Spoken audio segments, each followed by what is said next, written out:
পড়ার বিষয় পক্ষ থেকে বলছি, তোমরা যারা কলকাতা বিশ্ববিদ্যালয়ে ফার্স্ট সেমিস্টারে ভর্তি হয়েছো আর্টস নিয়ে এবং তোমাদের যাদের হিস্ট্রি আছে, অর্থাৎ যারা পাসে ভর্তি হয়েছো, কোনো সাবজেক্টে অনার্স নেই, পাসে ভর্তি হয়েছে এবং তোমাদের যাদের ইতিহাস আছে, সেই ইতিহাসের যে ফার্স্ট সেমিস্টার অর্থাৎ এমডিসি 1 বা সিসি 1-এর আমরা পড়ার বিষয় পক্ষ থেকে সাজেশান নিয়ে এসেছি। তোমরা এইগুলো কিন্তু খুব ভালো করে পড়বে, কারণ তোমরা দেখবে বা তোমরা হয়তো অনেকেই জানো যে বিগত বছরে বা আমাদের এই চ্যানেলের মাধ্যমে যে সাজেশান দিয়েছিলাম সেগুলোও দেখেছো, বা উচ্চ মাধ্যমিকে তোমাদের জন্য history, pol science, philosophy, education suggestion দিয়েছিলাম, বা এইবার যে ফার্স্ট সেমিস্টার পরীক্ষা হলো বা সেকেন্ড সেমিস্টার পরীক্ষা আসছে সামনে, দেখে নিও কী পরিমাণে কমন এসেছে। এই প্রশ্ন কিন্তু অবশ্যই ভালো করে পড়বে এবং পড়ে কিন্তু বুঝে তারপর মুখস্থ করবে। তা যেটা বলার কথা সেটা হচ্ছে, তোমাদের ফার্স্ট সেমিস্টার যাতে হিস্ট্রি আছে এবং পাশে পড়ছে অর্থাৎ এমডিসি বা সিসি 1, তাদের সাবজেক্ট সিলেবাসটা হচ্ছে history of India from the earliest time to C 300 BCE। এটা হচ্ছে তোমাদের সিলেবাস এবং তোমরা যেহেতু প্রথম সেমিস্টার পড়ছো, তো কাজেই অবশ্যই একটা বইকে কিন্তু ফলো করো। এবং গোপালচন্দ্র সিনহা বা সুনীল চট্টোপাধ্যায় খুব ভালো বই। তা যাই হোক, একটা বই কিন্তু পড়ো, কারণ এর ফলে কিন্তু নলেজ বাড়ে। তা যাই হোক, আমরা এর মার্কস ডিভিশনটা একবার দেখে নিই। দেখো, তোমরা টোটাল 75 নম্বরের লেখা পরীক্ষা দেবে। হয়তো নিশ্চয়ই জেনে গেছো এতদিনে অনেক কলেজে ঠিকমতো ক্লাসও হচ্ছে না। তার মূল কারণ হচ্ছে ফার্স্ট সেমিস্টার পরীক্ষা চলছে, 29 তারিখে একটা পাসের পরীক্ষা আছে। যাই হোক, তোমরা পড়াশোনা নিশ্চয়ই অবশ্যই শুরু করে দিয়েছো এবং মার্কস যে ডিভিশন হিস্ট্রি যারা পাসে পড়ছো, ইতিহাস আছে, এমডিসি বা সিসি 1 আছে, দেখতেই পাচ্ছ 5 নম্বরে 6টা প্রশ্ন থাকবে, তোমাকে 3টে প্রশ্ন লিখতে হবে অর্থাৎ 15 নাম্বার। 10 নম্বরে 4টে প্রশ্ন থাকবে, তোমাকে 2টো প্রশ্ন লিখতে হবে অর্থাৎ 20 নাম্বার। আর 20 নম্বরে 4টে প্রশ্ন থাকবে, তোমাকে 2টো প্রশ্ন কিন্তু লিখতে হবে। এই হচ্ছে টোটাল 75 নম্বরে কিন্তু লেখা পরীক্ষা দিতে হবে। তা চলো আমরা সাজেশনটা শুরু করি। তবে এই প্রসঙ্গে একটা কথা বলে রাখি, বর্তমান ইউটিউবের অনেক চ্যানেলই আছে এবং তারা সবাই বলছে যে সাজেশন কমন। হ্যাঁ, অবশ্যই কমন। তবে একবার আমরা বলবো, তোমরা কিন্তু বিগত বছরে যে সাজেশন সেটার সাথে ট্যালি করে দেখবে যে কী পরিমাণে কমন এসে। তোমরা নিজেরা হাতে কলমে বা নিজের থেকে দেখে নেবে। আমাদের চ্যানেলটা যদি মনে হয় তোমাদের বিগত বছরের সাজেশন মিলছে না বা মেলেনি বা মিলতে পারে না, তাহলে কিন্তু আমাদের চ্যানেলটা লাইক করার কোনো দরকার নেই, সাবস্ক্রাইব অবশ্যই করবে না। আমরা পরের বিষয় পক্ষ থেকে আমার দীর্ঘ 23-24 বছর শিক্ষকতার অভিজ্ঞতা, অনেক শিক্ষার্থী এত বছর ধরে দেখলাম বা এখনও দেখে যাচ্ছি। এছাড়া আমি ছাড়া আরও 13 জন শ্রদ্ধেয় শিক্ষক শিক্ষিকা আছেন যারা প্রত্যেকে বিভিন্ন স্কুল কলেজের সাথে যুক্ত।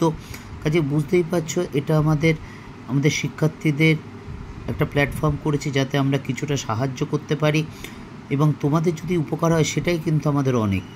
তবে হ্যাঁ, তোমরা যাই করো একটু বিচার বিবেচনা করে দেখবে যে কী পরিমাণ কার কী কমন আসছে না আসছে। তা যাই হোক, চলো শুরু করি। 5 নম্বরটা দেখতেই পাচ্ছ। প্রথমে দেখো, টিকা লেখো, ভারতের নব্যপ্রস্তর যুগ। 2 নম্বর, খ্রিস্টপূর্ব 6ষ্ঠ শতকে মগধের উত্থানের কারণ আলোচনা করো। এটা আমরা 5-এ দিয়েছি, আর বা 10 বা 20তেও আসতে পারে। অবশ্যই লেখার মাপ বা লেখার কোয়ালিটি বা যাই বলি না কেন সেটা অবশ্যই আলাদা হবে। তা 3 নম্বরটা দেখো, আমরা ষোড়শ মহাজনপদ লিখেছিলাম, কিন্তু এটা কিন্তু আগের বছর 20 নম্বরে এসে গেছে। আমার দীর্ঘ অভিজ্ঞতায় এই ষোড়শ মহাজনপদ কিন্তু কোনো দিন 20 নম্বরে আসেনি। আগের বার একটা 20 নম্বর এসেছে, আরেকটা এসেছে যেটা আমরা দেখিনি কোনো দিনই দীর্ঘ শিক্ষকতার জীবনে বা এত বছর ইতিহাসের সাথে জড়িত থাকার জন্য, যে হরপ্পা সভ্যতার উত্থানের কারণগুলি আলোচনা করো। যাই হোক, তা তবুও দেখবে আমাদের যে পড়ার বিষয় থেকে প্রশ্ন দিয়েছিলাম তাছাড়াও কমন কিন্তু আছে। 3 নম্বর বা 4 নম্বর প্রশ্নটা দেখো, প্রাচীন ভারতের ইতিহাস রচনা বৈদেশিক সাহিত্যের গুরুত্ব। এবার এইটা আবার দেখবে আমরা 20 নম্বর বা 10 নম্বরে আসতে পারে প্রাচীন ভারতের ইতিহাস রচনা সাহিত্যের ভূমিকা, অর্থাৎ সেখানে বিদেশি আর দেশি দুটোই লিখতে হবে। যাই হোক, তখন আমরা আলোচনা করব। এক্ষেত্রে কিন্তু 5 নম্বর কিন্তু বিদেশি সাহিত্যের ভূমিকায় লিখতে হবে। 5 নম্বর, টিকা লেখা ঋগ্বৈদিক যুগের ধর্ম 6 বৌদ্ধ ও জৈন ধর্মের পার্থক্য। 7 আলেকজান্ডার ভারত আক্রমণের ফলাফল। 8 প্রত্নতাত্ত্বিক উপাদানের গুরুত্ব। 9 টিকা লেখ হরপ্পা ধর্ম। 10 গৌতম বুদ্ধের মূল উপদেশাবলী। এবং লাস্ট প্রশ্ন, বৈদিক যুগের জাতিভেদ প্রথা আলোচনা করো। এই 11টা প্রশ্ন কিন্তু তোমরা অবশ্যই এখন থেকে ভালো করে দেখে যাও, অবশ্যই বুঝে পড়বে, বুঝে পড়ে মুখস্থ করে বেশ কয়েকবার লিখবে, কারণ লেখা ছাড়া কিন্তু এগুলো মনে থাকা সম্ভব না। তা চলো এবার আমরা 10 বা 20 যে সাজেশনটা দিয়েছি সেটা শুরু করি। আমরা 10 আর 20 কিছু আলাদা ভাগ করে নিয়ে একই রেখেছি, তার কারণ এটা 10এও আসতে পারে, 20ও আসতে পারে।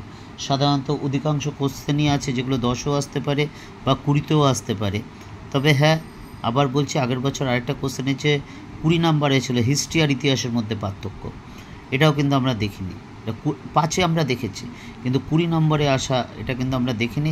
কাজে তোমাদের বলছি একটু ভালো করে পড়াশোনা করো, কারণ আমারও যদি এই যে আমরা দিচ্ছি পড়ার বিষয় চ্যানেল থেকে যদি কোনো মতে কমন না পাও, সেটা কিন্তু তুমি পাবে না।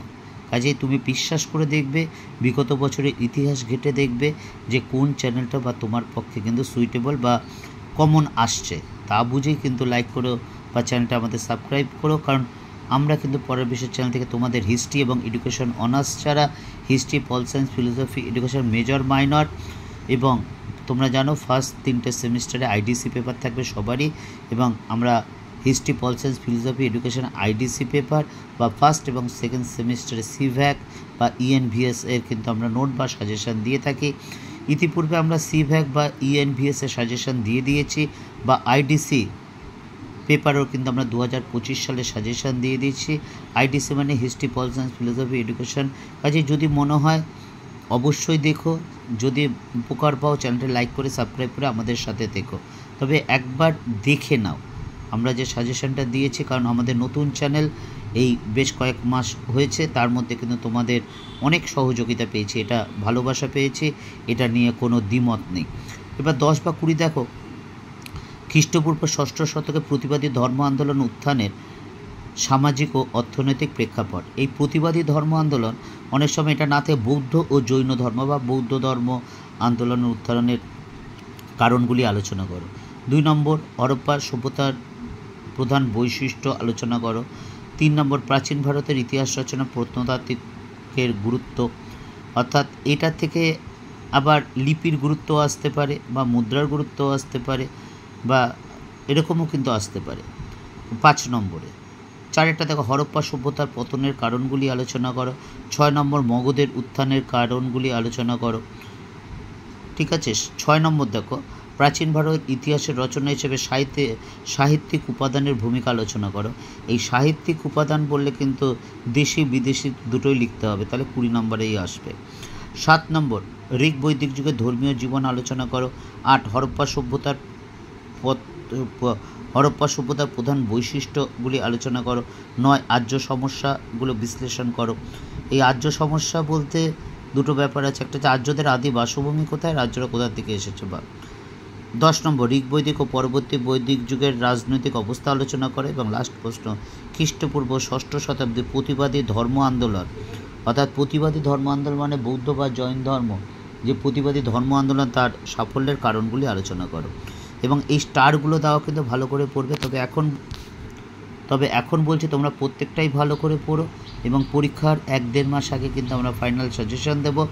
তবে হ্যাঁ, এগুলোই থাকবে, তার মধ্যে থেকে আমরা কয়েকটা বেছে দেবো। তবে এটা বলতে পারি না ওগুলোই আসবে, আসার সম্ভাবনা প্রবল। আমি 100% কিন্তু একদম বলবো না, কারণ এটা বলা বাতুলতা মাত্র। তোমরা দেখবে কি কমন আসে, বা তোমরাই বলবে কত % কমন আসবে বা এসেছে। পড়া বিষয় পক্ষ থেকে এতটুকুই, অগ্রিম শুভেচ্ছা রইল। ভালো করে পড়াশোনা করো। একটা জিনিস মনে রেখো, যত উঁচু ক্লাসে যাবে তত টেকনিক পড়ার পদ্ধতিটা অন্যরকম হবে। সেই পদ্ধতিটা তুমি যত তাড়াতাড়ি ধরতে পারবে তোমার পক্ষে ভালো। তোমার কাজেই ভালো করে পড়াশোনা করো। পড়ার বিষয় পক্ষ থেকে এতটুকুই, অগ্রিম শুভেচ্ছা রইল সকলের জন্য।